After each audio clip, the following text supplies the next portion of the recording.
This episode was suggested by Duncan, one of our supporters on Patreon. If you'd like to support the show and suggest episode subjects for us, then come join us at patreon.com/BeQuietMedia. It is 1924. 18-year-old Jonas Ramanauskas is in Borstal. It's harsh. It's punishing. Which is convenient since it's a punishment. The idea of Borstal being some kind of reform school for bad boys was some laugh, and Jonas came out of prison because, let's face it, that's what it was, with a new outlook on life and a new name. He was the son of Lithuanian immigrants brought over to break a strike of Lanarkshire clay miners in 1901, and so he was born in Glenboig, where his father was working down the pits. And that was the plan for Jonas. Grow up, go to school, jack school in, get away down the pit and dig clay to put food on the table. It wasn't difficult. People needed their Glenboig bricks, and the clay for those bricks needed digging. But his father died when he was 8 years old. That made things a wee bit more difficult, but despite being what most people would politely term a wee toe rag, he managed to get through school, left at 14, and dutifully headed down the pit, where he was trained in the use of explosives, because what 14-year-old boy can't be trusted with dynamite? With very little work in the village for anyone unable to hit the pits, the family, Jonas, his mother and 2 sisters, headed for Glasgow, ending up in the Gorbals where thousands of returning soldiers, and the lack of need for wartime production, had triggered a depression. It wasn't just in Glasgow. Right across the country things weren't going well at all. Exports plummeted to half of their pre-war levels, and unemployment rose as high as 17%. But that wasn't really going to be a problem for Jonas, because Jonas had turned to crime. This is Scotland, a podcast about history and where we made it. I'm Michael Park. Anyone who says crime doesn't pay is lying to you, because if it didn't pay then there wouldn't be any criminals. Getting caught, now that doesn't pay. And that's where we find Jonas. 3 years after being incarcerated, he was now going by the name Johnny Rumensky and had undergone one hell of a glow-up. In order to deal with the harsh conditions, he had become a bit of a gym rat, and by the time he left Borstal, he was one hell of a gymnast. In fact, he used to prove it by using his talents to escape, turning up in sealed-off areas of the institution and giving the guards a fright. And this is where the story pitches into left field, and I tell you that Johnny Rumensky went on to win gold at the 1924 Olympics in Paris. Aye, right. Johnny went straight back to burglary and suddenly found himself the darling of the underworld of central Scotland. Because not only could Johnny scale walls, leap from rooftop to rooftop, and generally do whatever a spider could, he also knew how to use explosives. Because what 19-year-old burglar can't be trusted with gelignite? Sometimes in romantic films there's a flourish of music when the 2 leads meet and some unspeakable chemical reaction takes place. Love at first sight, I think they call it. But for Johnny it wasn't a woman. It was a safe. The flourish of music, an explosion, little more than a firecracker bang among the bundles of wet rags wrapped round it. The door sighed open, and Johnny Rumensky was in love. He could pick safe locks too, of course, but there was something special about packing gelignite in there and running to safety as it gave up its secrets. But all this mucking about with explosives and whatnot came with a newfound code. No private homes get targeted, no open businesses, and most importantly, nobody gets hurt. He even posted pension and savings books back to their owners. They started calling him Gentleman Johnny after that. But as gentle as Johnny might have been, he was very good at getting himself caught. He thought it was all part of the game. If you get caught, you get caught.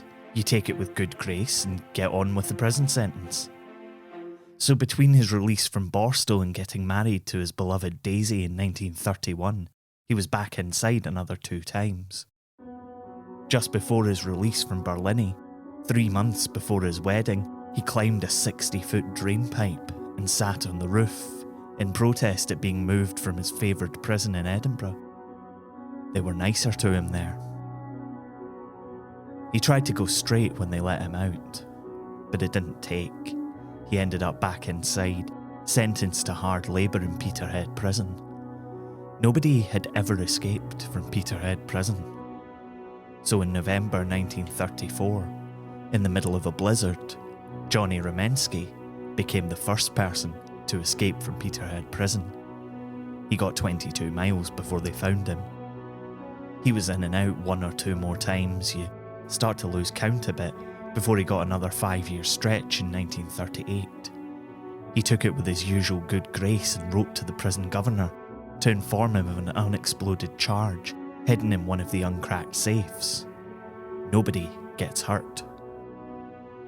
And in 1941, still inside and with the threat of Nazi invasion hanging in the air, he decided that the war effort needed him. So he began to write letters to anyone with a title and a postal address. Nobody read much beyond the first line, but someone did. Major General Robert Laycock was very interested in Jonas Ramanauskas, or Johnny Rumensky, or John Ramsey, which was his name when he was released from Peterhead Prison at the end of 1942. If you're enjoying the show, you can support us on Patreon.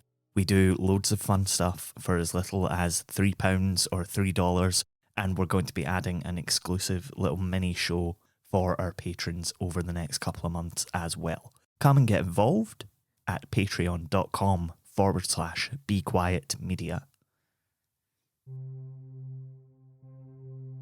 In 1943, Gentleman Johnny Rumensky was enlisted with the Royal Fusiliers, where he spent exactly no minutes before being transferred to 30 Commando, a top-secret-ish military intelligence unit that was renowned for being dropped behind enemy lines to lift codebooks, documents, supply routes and other valuable information for the Allies.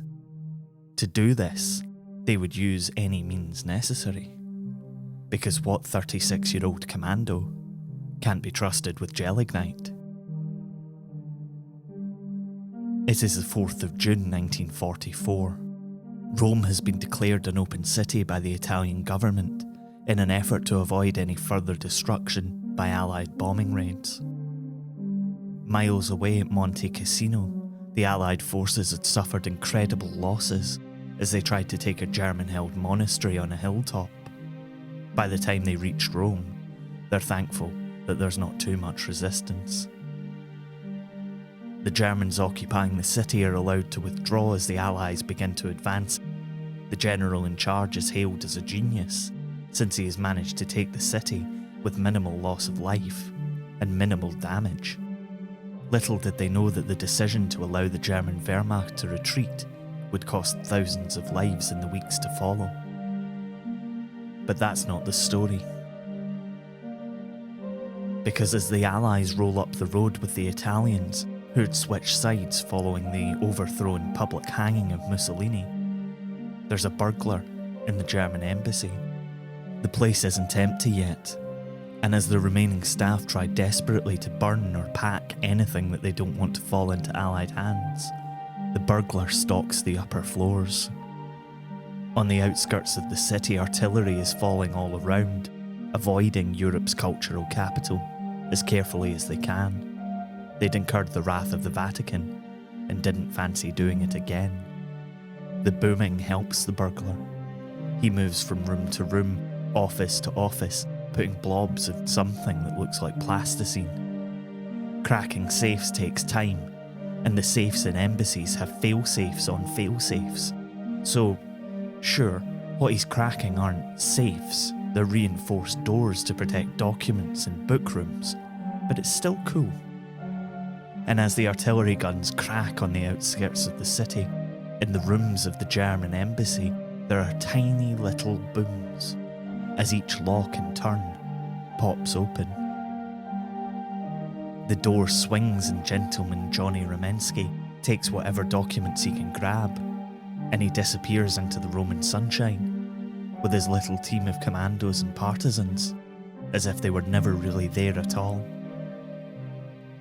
After the war, people came to seek him out, to ask him to help them with their pernicious plans, and most of the time, Johnny would send them away, since their reputation for violence didn't meet with his approval.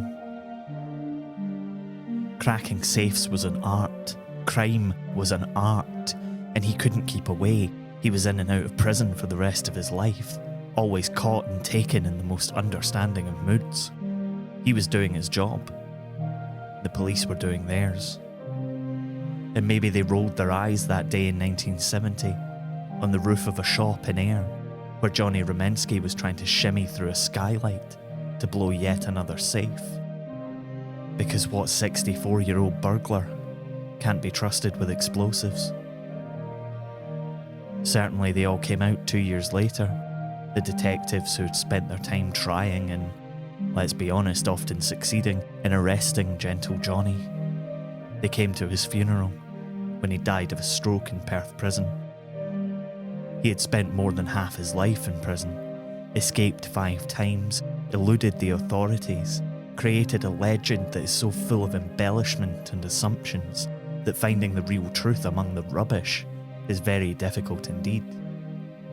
He didn't steal from Hitler, Mussolini and Goering, that's for sure, and he was still in prison when Rommel's headquarters in North Africa were overrun.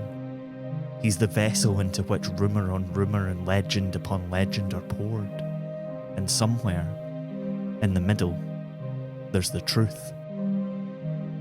Undoubtedly, though, John Ramsay, the name he was living under at his death, had never hurt a fly. Apart from a police officer, that time he blew the night deposit safe at the National Commercial Bank in Rutherglen and ran off, weighed down by half-crown coins. He punched that guy in the face, but that was mostly self-defence. Even the judge agreed.